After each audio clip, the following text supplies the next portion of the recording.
ওই যে কাটাকাটি ফাটাফাটি শুরু হয়ে আছে, কথা কয় না রে, ওই যে কাটাকাটি ফাটাফাটি শুরু হয়ে আছে, নতুন কিছু বাংলায় শুরু হয়ে আছে।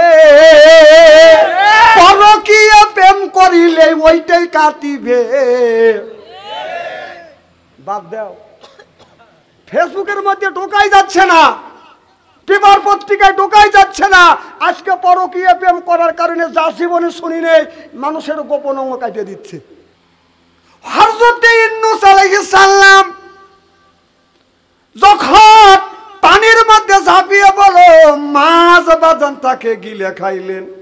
ইউনূস আলাইহিস সালাম পানির অন্ধকার, এরপরে বাদান আপনার মাছ, দুই মাছের পেটের মধ্যে রাতের অন্ধকার।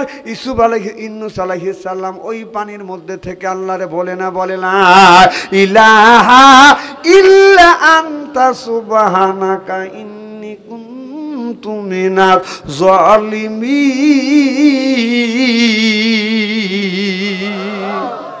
আমার ভাইয়ের আমার,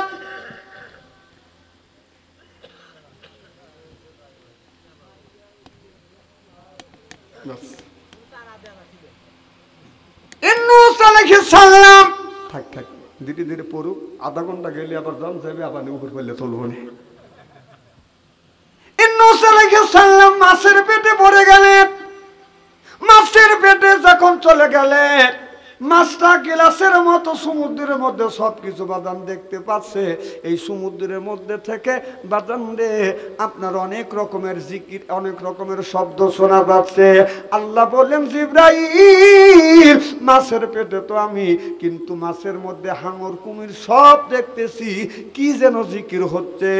বলে দুনিয়ার সব যত মাখলুকাত আছে, হাঙর যত মাছ আছে, হাঙর কুমির আছে, সব আমার আল্লাহর নামে জিকির করতেছে। সুবহানাল্লাহ। কোন ইউনূস আলাইহিস সালাম যখন বললেন লা ইলাহা ইল্লা আনতা সুবহানাকা ইন্নী কুনতু মিনাজ জালিমিন, আল্লাহ আমার বিশ্বাস এখান থেকে তুমি আমাকে উদ্ধার করবে।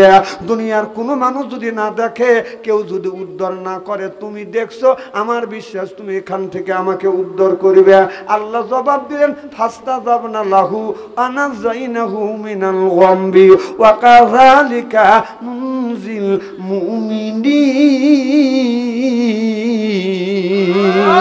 ইউনূস আলাইহিস সালামকে আল্লাহ মাছের পেট থেকে হেফাজত করেছিল বাদান এই মুহররম মাসের 10 তারিখে। সুবহানাল্লাহ। হযরত আদম আলাইহিস সালামকে আল্লাহ বললেন, আদম রে তুমি এই জান্নাতের মধ্যে থাকো, যেখানে খুশি সেখানে যাও, যা খুশি তাই খাও, কিন্তু এই যে দূষিত একটা গাছ আছে, এই গাছ তো, এই গাছের ফল তো খাওয়া দূরের কথা, গাছের নিকটবর্তী তুমি যাও না। আমার ভাইয়ের আমার, হযরত আদম আলাইহিস সালাম এই কথা শুনিয়া হাওয়াকে বলেন, হাওয়া রে আল্লাহ নিষেধ করেছে, একটা নিষিদ্ধ গাছ পাওয়া গেছে, ওই গাছের ফল তো খাওয়া দূরের কথা, তার দ্বারের কাছেও তুমি যাও না। এদিকে মিস্টার ইবলিস আল্লাহর কাছটা ক্ষমতা নিয়েছে, আল্লাহ আমারে ক্ষমতা দাও আদমকে যেন ধোঁকা দিতে পারি। আমার ভাইরা আমার, সাপের মধ্যে দুইটা ওই আপনার জান্নাতের মধ্যে বাদান ঢুকছে, ঢুকিয়া মানুষ রূপ ধারণ করিয়া হাওয়ার কাছে যাবাদান এই ইবলিস কাঁদতেছে আর চিন্তা করতেছে, আদম তো শক্ত মানুষ, গেলেই তো আমাকে চিনে ফেলবে, ধমক দিবে। আর নারীদের মনটা হলো নরম, নরম মানুষের মনের মধ্যে যদি ধোঁকা দেওয়া যায়, আদম আলাইহিস সালামকে এই দূষিত ফল খাওয়া সম্ভব হবে। এই নারীরা, এক একটা নারী স্বামী থুয়ে পরকীয়া প্রেম করছে 32টা, নরম মনের জন্য।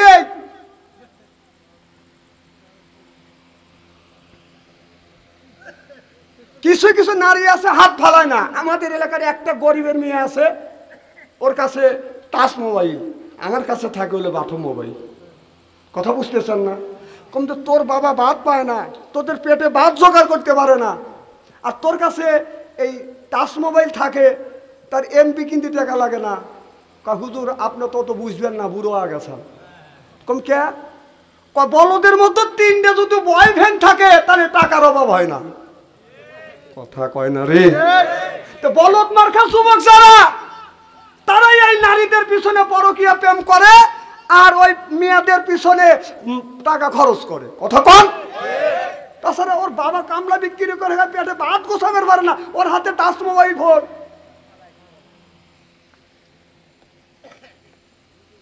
বড় বড় চোখ করে টাকা রয়েছে। আজ এই ফোন যুবক যুবতী বুড়ো বুড়ি এমন কোন মানুষের কাছে নাই যে টাচ মোবাইল যায় নাই। টাচ মোবাইল যত এর ভিতরে ভালো জিনিস আছে, খারাপ জিনিসও এর মধ্যে কম নাই। কি আমার ভাইয়েরা, ভালো করে লক্ষ্য করে শুনুন, পরকীয়া প্রেম শুরু হয়ে গেছে বাজান টাচ মোবাইল বাংলাদেশে এসে। আপনার 20 বছর 10 বছর আগেকার ঘটনা দেখেন। আমরা যখন ছোট্ট ছিলাম ওই সময় বাজান এত প্রেমের বাহার ছিল না, এত প্রেম প্রীতি ভালোবাসা বাজান ছিল না। আর এখন দেখা যাচ্ছে এক একটা ছেলে এক একটা মেয়ে প্রেম আর ভালোবাসা করতে করতে প্রেমের সেঞ্চুরি করছে। কথা কয় না রে। ছোট্টবেলা দেখছি যদি মেয়েরা ছেলেরা যদি প্রেম করছে, চিঠি লেখছে, চিঠির মধ্যে লেখছে বন্ধু তুমি কেন এলে না, দেখলে কত কম না ইতি আমি তোমার ইতি, লিখে দিলাম চিঠি। চিঠিটা লেখছে কার কাছে দিবে চিন্তা ভাবনা করতেছে। বাড়ির পাশে সকিনে আছে, সকিনা যা বলে আমি তোমাকে 5টা টাকা দিলাম, এই চিঠিটা আমার পানো বন্ধুর কাছে দিও। এবার লয় করে সকিনে যাইয়া এই চিঠিটা পানো বন্ধুর কাছে দিছে। এই চিঠিটা যখন নিছে, চিঠি নিয়ে এইভাবে বাজান এই মেয়েটা বাজান এই যুবকটা বলতেছে বন্ধু তুমি কেন এলে না, দেখলে কথা কম না ইতি আমি তোমার। ওই যে কে যেন আসতে, আসসালামু আলাইকুম। কথা বুঝতেছেন না আমার ভাইয়ের আমার। সাধারণ এই চিঠি দেখলে মানুষ ধিক্কার দিবে, গালি দিবে, নিন্দা করবে। এই চিঠিটা বালিশের নিচে রাখে না, আপনার টাঙ্কের মধ্যে রাখে না, চিঠিটা জায়গা পায় যুবক যুবতীর বাজান বুকের ভিতরে। আল্লাহ বললেন আমি তোমাদের প্রেম লেটার পাঠাইলাম, চিঠি পাঠাইলাম, সুন্দর করে দুনিয়ার সব কিছু তোমাদের দিলাম। যেই চিঠিটা তোমরা বন্ধুদের কাছে চিঠি নিয়ে বুকে চিঠি যদি টান পায়, আমার আল্লাহর কোরআন যখন বাজান হাফেজ ধরে, আলেম ধরে, হাফেজ ধরে, কারি ধরে, সাধারণ মানুষ যখন কোরআন ধরে, সব দুনিয়ার যতগুলি বই পুস্তক আছে সব বই পুস্তক এইরকম করে নেয়। কথা বুঝতেছেন না? অথবা ব্যাগের মধ্যে ঢুকাইয়ে পিঠের উপরে নিয়ে বাজান ঝুলতে ঝুলতে যায়। আল্লাহর কোরআন যখন হাতে নেয় এইরকম করে চুমুয়া দেয়। সুবহানাল্লাহ কয় না রে। এরপরে বুকে লাগাইয়ে কোরআন শরীফ ধরলেও সব, পড়লেও সব, দেখলেও সব, চুমা খাইলেও সব। সুবহানাল্লাহ কোন না কে? আমার ভালো করে লক্ষ্য করে শুনুন, আল্লাহ বলেছে ও দুনিয়ার মানুষের আমি তোমাদের একটা চিঠি দিলাম। এই চিঠিটা আমার নবীর কাছে বাজান পাঠাইছে। আর এই চিঠিটা জিবরাইল আলাইহিস সালাম বহন করে এই চিঠিটা কোরআনের চিঠি আমার নবীর কাছে পাঠাইছে। আপনি একটা যুবক যুবতী যদি প্রেম করে ভালোবাসা করে, চিঠি লেখছে, চিঠি লেখা বাজান একটা মানুষ মারফতে বাজান চিঠিটা বন্ধুর কাছে পৌঁছাইছে। আল্লাহ বললেন ও দুনিয়ার মানুষেরা আমি আল্লাহ প্রেমপত্র একটা লাভ লেটার আমি পাঠাইলাম জিবরাইলের মারফতে আপনার কাছে। চিল্লাইয়া কোন মারহাবা। নারে তাকবীর। আজকে যদি মানুষ কোরআন শরীফ পড়তো, কোরআন শরীফ বুঝতো, তাহলে এই মানুষেরা পরকীয়া প্রেমে বাজান জড়া পড়তো না। এই তো দেখলেন ছোট সাকিব খান, ছোট সাকিবকে আপনার পরকীয়া প্রেম করার জন্য তার লজ্জাস্থান তার বিবি নিজেই কাটে ফেলছে। কথা কন ঠিক। নিজের বউ থেকে পরকীয়া প্রেম করবে, তোর তো কাটবেই। ওই যে কাটাকাটি ফাটাফাটি শুরু হয়ে আছে। কথা কয় না রে। ওই যে কাটাকাটি ফাটাফাটি শুরু হয়ে আছে, নতুন কিছু বাংলা শুরু হয়ে আছে। পরকীয়া প্রেম করিলে ওইটাই কাটিবে। বাদ দাও, ফেসবুকের মধ্যে ঢোকাই যাচ্ছে না। পেপার পত্রিকায় ঢোকাই যাচ্ছে না। আজকে পরকীয়া প্রেম করার কারণে যা জীবনে শুনি নেই, মানুষের গোপন অঙ্গ কাটিয়ে দিচ্ছে। হাসেন আমার ভাইয়ের, আমার ওই দিকে যেতে চাই না, ভালো করে লক্ষ্য করে শুনুন। হযরত হুসাইন রাদিয়াল্লাহু তাআলা আনহু ছোট থেকে বাজান কোরআন শরীফ পড়তেন, আর বাবা তার বাজান নামাজ শিক্ষা দিতেন। হযরত আলী যখন নামাজে দাঁড়াইতেন, এক ছেলেকে ডান পাশে আর এক ছেলেকে বাম পাশে নিয়ে বাজান নামাজে দাঁড়াইতেন। হযরত আলী যখন বলল আল্লাহু আকবার, দুইটা ছেলে পিছনে পিছনে আল্লাহু আকবার বলছে। বাচ্চা বাচ্চা দুইটা ছেলে সুবহানাল্লাহ বললেন না। এই জন্য রসুল বলছেন তোমাদের ঘরটাকে গোরস্থান বানায় না। কি বানায় না? গোরস্থান বানায় না।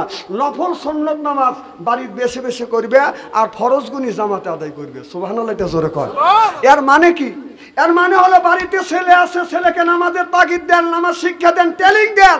সুবহানাল্লাহ, এটা জোরে কর।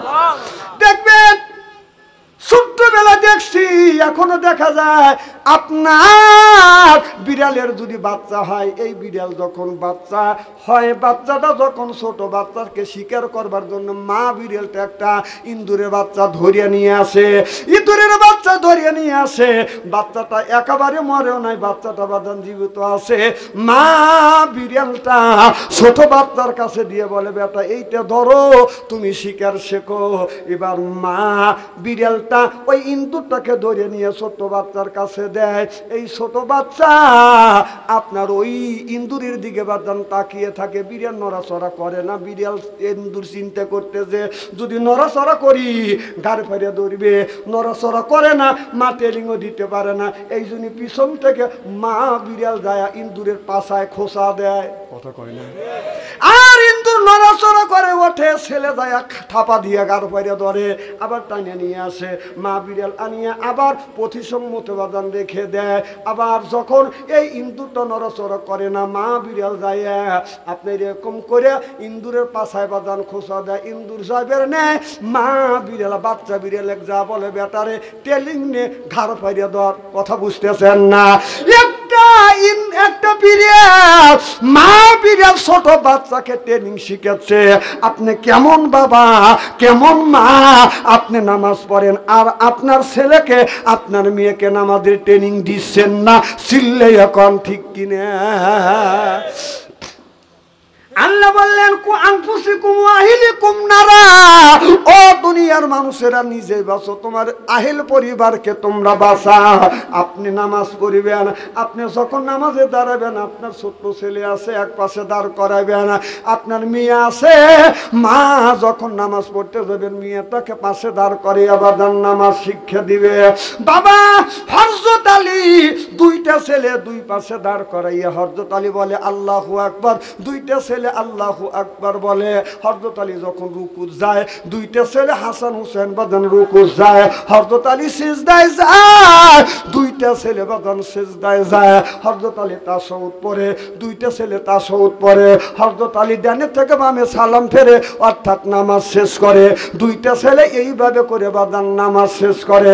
এর মানে হলো হযরত আলী ছোটবেলায় ছেলেটাকে নামাজের ট্রেনিং দিচ্ছে। চিল্লে এখন মারহাবা। আমি আপনার অন্যায় করিয়া, আপনাকে হত্যা করিয়া, আপনার অর্থ সম্পদ মাইরা খায়া আমি জানি যে আমি জাহান্নামে যাব, তারপরও আপনার অর্থ সম্পদ নেব, আপনাকে হত্যা করব। কথা কন, দেশের নিয়ম এইটাই নাকি? কথা কন, এইটাই চলছে।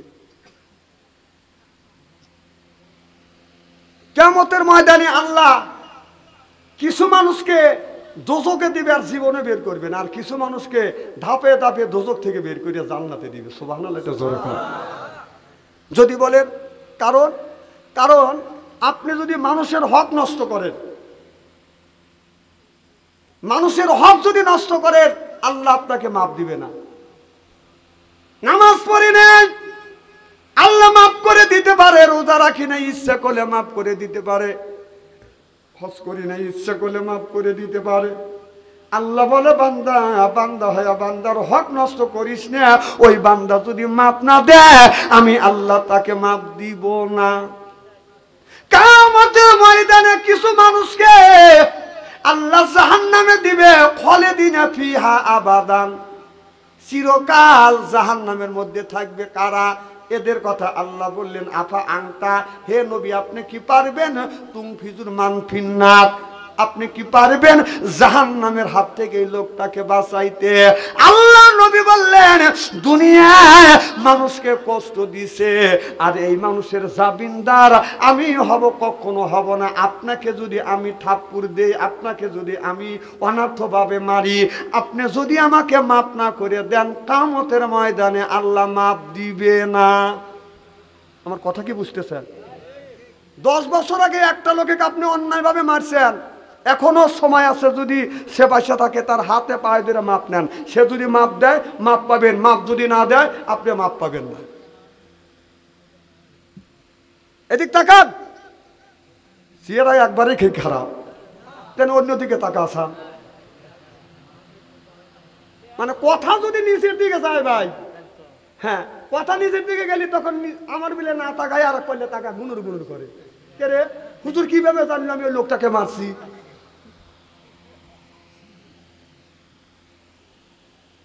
এই জন্য এখনকার শক্তি আছে, বল আছে, বল দেখান। কয়দিন হাতটা সর্তমল মা কাবির, হাতের শক্তি কমে যাবে, গায়ের শক্তি কমে যাবে, গোষ্ঠীর শক্তি কমে যাবে, ক্ষমতা যেদিন কমে যাবে, আল্লাহর হাতে যখন পড়ে যাবে সেদিন কার সাথে তুমি বাহাদুরি করবে? কথা কন। কিছু আজই হজ করে আসে, আসরে নামাজ পড়ে ওই যে স্টলে যা বসে, এক বসায় 3 কাপ চা খায়, হাসি চা খায় আর টিভির দিকে তাকা থাকে। এইরকম করে চা খায়, টিভির দিকে তাকা থাকে। শাপনুর আর সাবিব খান কিভাবে ড্যান্স দিচ্ছে, জায়গা গরম হয়ে যায়। যুবকেরা চিন্তা করে এই বুড়া জায়গা ছেড়ে রাখে, জায়গা একবার গরম। আসর নামাজ পড়ে হাজি যা বসে টলে, কথা বলে বাদান, বলে যদি পায় বাদান, গল্প করে না একটুকু অল্প, এরপরে খায় বাদান পান, মনের মধ্যে আছে বাদান গুনগুননি গান, তারপরে হাকিমপুরি খায় একটু জর্দা, শরীর তার গামিয়ে যায়, বুঝায় আমি একটা মর্দা। তুমি তো মর্দাগিরি দেখাইলে মরে না, হাতটা জোর তুমল মা কাবির, তোমার হাতের শক্তি, গোষ্ঠীর শক্তি, ক্ষমতার শক্তি যখন চলে যাবে, আল্লাহর হাতে ধরা পড়বে, সব শক্তি তোমার শেষ। আমাদের এলাকার একটা লোক কয় মরে গেল 3 দিন ছায়া থাকবো। মরে গেলে কয়দিন ছায়া থাকবে? 3 দিন ছায়া থাকবে। মরার পরে যা দিয়ে যে এইরকম করে রয়েছে, চার হয় না কে, চোখ বন্ধ করে রয়েছে এরকম করে। হ্যাঁ মানে মানুষের মুখ থাকবে কাবার দিকে, হ্যার মুখ গুড়িয়া পূর্বের দিকে রয়েছে, বোঝাতে কত বড় আল্লাহর ওলি। হাসেন এইরকম লোকও আছে, মরে গেলে 3 দিন চা থাকবে। আমি যা করলাম যে কেবা মরে গেলে 3 দিন চা থাকবে, 1.5 ঘন্টা তো হয় নাই, বাইরে লাগা গেছে। হাসেন না, যার কাছে অন্যায় করছেন, যাকে আঘাত দিচ্ছেন, যাকে মারছেন, এখনো সময় আছে, আপনার হাতে বাই ধরি। কোরআন আমার সামনে, একটা মিথ্যা কথা বলছি না। সেই লোকটার কাছে এখনো মাপ চান, যদি বাঁচতে চান। কিয়ামতের ময়দানে ওই লোকটা মাপ দিবে না, আপনার জাহান্নামে যাইতে হবে, আল্লাহ আপনাকে মাপ দিবে না। আমার ভাইয়ের আমার, এবার হারেস বাচ্চা ছেলেটাকে ধরে নিয়ে আসছে হারেস। এবার হারেসের সন্তানটা, এই বাচ্চা সন্তানটা হারেসের পা পারে ধরে ধরে বলে, বাবা আপনি আমার বাবার মতো, ও মা আপনার স্বামীর হাত থেকে আপনি আমাকে বাঁচান, মা আপনি আমাকে দরিয়ায় আনলেন, নিয়ে আসলেন, এইটা কি আপনার মনে, আপনার এই মনের মধ্যে কি এইটা আপনার ষড়যন্ত্র ছিল? এবার মা চোখের পানি ফেলে দিয়ে কান্দে, বেটারে আমি তোমাকে মারবো না, আল্লাহর কসম করে বলতেছি আমি তোমাকে হেফাজত করব, সকালবেলা আমি তোমাকে বের করে মদিনার রাস্তা দেখা দিব। কিন্তু আমার স্বামী টাকার লোভে, ক্ষমতার লোভে বাবা তোমার বাবাকে হত্যা করেছে, তোমার এক ভাইকে এই লোকটাই হত্যা করেছে, আজকে তোমাকে হত্যা করবে। এবার হারেজের বিবি ডেকে বলে, স্বামী রে, অর্থ সম্পদের দরকার নাই, ক্ষমতার দরকার নাই, মানুষের বুক তুমি খালি করো না, মানুষের বুক খালি করো না, ক্ষমতার দরকার নাই, টাকা পয়সার দরকার নাই, মানুষকে তুমি খুন করো না। বাজান রে, হারেজ মানে না সন্তানটাকে বাজান ধরে ফেললেন, সন্তানটাকে দুনিয়ার থেকে বাজান বিদায় করে দিলেন। বিদায় করিয়া বাদশাহ এজিদের কাছে যা বললেন, হারেসকে শেষ করছি, তার দুইটা সন্তানকে শেষ করছি। বাদশাহ এজিদ 100টা লাল উদ্যান করলো, একটা মন্ত্রিত্ব পদ বাজান দিয়ে দিলেন। যখন নাউজুবিল্লাহ, হারেস ক্ষমতায় বসে মিথ্যা কথা শুরু করে দিল। ক্ষমতা আছে আর তুমি মিথ্যা কথা বলতেছ। কয়দিন মিথ্যা কথা পাপের জন্ম দেয়, কথা কোন?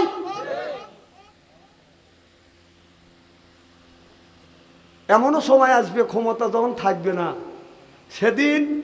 সেদিন কোথায় পালাইবে? কত বড় বড় বাদশা দেখলেন, কত বড় বড় বাদশা দেখছি। এই তো আপনার নমরুদ ফিরাউনের ইতিহাস পড়ছেন, প্রেসিডেন্ট সাদ্দামেও দেখছি, উপরে ফিটফাট কি ভিতরে সদরঘাট শোনা গেল, সেও একটা সন্ত্রাস ছিল, সেও সাদ্দামও বাঁচল না, দুনিয়ার থেকে বিদায় হয়ে গেলেন।